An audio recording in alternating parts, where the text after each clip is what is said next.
हरे कृष्णा। भगवत गीता के इस वीडियो में हम शुरू करेंगे हमारा 9वां अध्याय। और इस अध्याय का जो शीर्षक है, टाइटल है, वो है परम गुह्य ज्ञान, यानी कि गुह्यतम। जैसे गुड, बेटर, बेस्ट होता है, उसी तरह से ये ज्ञान जो इस अध्याय में है उसको प्रभुपाद जी ने टाइटल दिया है परम गुह्य ज्ञान। जो शुरू में प्रभुपाद जी लिख रहे हैं ज्ञान दिया गया आत्मा का, वो भी गुह्य ज्ञान था। कर्म योग वगैरह लोगों को कहाँ पता है, गुप्त ज्ञान है, सीक्रेट है। लेकिन अब 9वें अध्याय में जो है इसको बोला गया परम गुह्य ज्ञान। इससे पहले भी भगवान ने जो है ध्यान योग और भक्ति योग इन सब के बारे में बताया है, दिव्य ज्ञान दिया है। बट उसको भी प्रभुपाद जी लिख रहे हैं कि जैसे गुह्य, फिर गुह्यतर और ये गुह्यतम, ये सबसे हाई टॉप मोस्ट गुह्यतम नॉलेज है। तो बहुत ध्यान से ये पढ़ने वाला 9th चैप्टर है। पहले श्लोक में श्री भगवान वाचा, श्री भगवान क्या कह रहे हैं? हे अर्जुन, क्योंकि तुम मुझसे ईर्ष्या नहीं करते।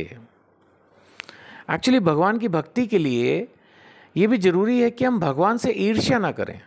हम ये ना सोचें कि भगवान हमेशा क्यों रहते हैं, भगवान की मौत क्यों नहीं होती, या भगवान इतने सुंदर क्यों हैं, या भगवान इतने पॉपुलर क्यों हैं, भगवान इतने ज्ञानी क्यों हैं। तो हम ईर्ष्या ना करें, न भक्तों से ईर्ष्या करें, न भगवान से ईर्ष्या करें। हम ईर्ष्यालु ना हों, हमसे जितना हो रहा है हम कर पाएं।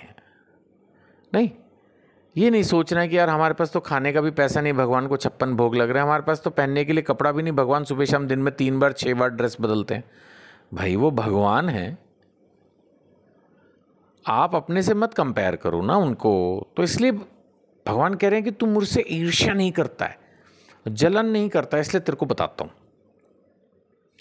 सो हे अर्जुन, चूंकि तुम मुझसे ईर्ष्या नहीं करते, इसलिए मैं तुम्हें परम गुह्य ज्ञान तथा अनुभूति बतलाऊंगा। इसको जानकर तुम संसार के सारे कलेशों से मुक्त हो जाओगे।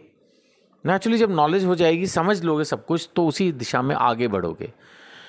तो ये गुह्यतम ज्ञान हमेशा, ये पूरी भगवत गीता का सार एक शब्द में अगर है तो भक्ति योग, कि कैसे हम खुद को भगवान से कनेक्ट करें। भक्ति योग, ये गीता अगर एक शब्द में है तो वो है भक्ति योग। बार बार भगवान उसके बारे में हिंट दे रहे हैं कि क्या करना है, कैसे करना है। इस अध्याय में भी वो सब कुछ और डिटेल में पढ़ेंगे। अब हम चल रहे हैं दूसरे श्लोक की तरफ। भगवान दूसरे श्लोक में क्या कह रहे हैं? भगवान दूसरे श्लोक में बता रहे हैं कि यह ज्ञान, गुह्यतम ज्ञान, भक्ति योग का ज्ञान, और जो भी भगवान एक्सप्लेन कर रहे हैं, ये सब बातें विद्याओं का राजा है, सबसे टॉप मोस्ट एजुकेशन है। कितने लोग इस दुनिया में पढ़े लिखे हैं, लेकिन उनको आत्मा के बारे में, परमात्मा के बारे में, भगवान के बारे में, भक्ति के बारे में कुछ नहीं पता। वैसे वो बेशक स्कॉलर हों, फिलोसोफर हों, साइंटिस्ट हों, इंजीनियर हों, चार्टर्ड अकाउंटेंट हों, बट नहीं पता, क्योंकि इस ज्ञान के बारे में ये गुप्त है ना, किसी को पता ही नहीं। ये तो बस प्रभुपाद जी की कृपा से भगवान ने ज्ञान दिया अर्जुन को, उन्होंने भी गीता एक्सप्लेन कर दी। और भी ऐसी किताबें, मैं ये नहीं कहूँगा कि सिर्फ प्रभुपाद जी ने लिखी है। ये तो बहुत महान भक्त होते हैं, वो गीता के ऊपर टिप्पणी लिख देते हैं और हम उसको पढ़ के समझ सकते हैं। तो ये हमारा सौभाग्य है जो हमें ये विद्याओं का राजा, टॉप मोस्ट एजुकेशन मिल रही है। सो भगवान कह रहे हैं ये ज्ञान विद्याओं का राजा है, जो समस्त रहस्यों में सर्वाधिक गोपनीय है। ये भी भगवान कह रहे हैं कॉन्फिडेंशियल नॉलेज है, गोपनीय ज्ञान, परम शुद्ध है। नेचुरली क्योंकि ये आत्मा की अनुभूति कराने वाला है। एक्चुअली शरीर की अनुभूति तो हो ही रही ना, आंखों से दिखता है सब कुछ। आत्मा की अनुभूति इतनी आसान नहीं है। अतः ये धर्म का सिद्धांत है। धर्म का सिद्धांत भगवत गीता समझाती है क्या धर्म है, क्या अधर्म है, क्या कर्म है, क्या अकर्म है, क्या विकर्म है, क्या सतोगुण, क्या रजोगुण, क्या तमोगुण।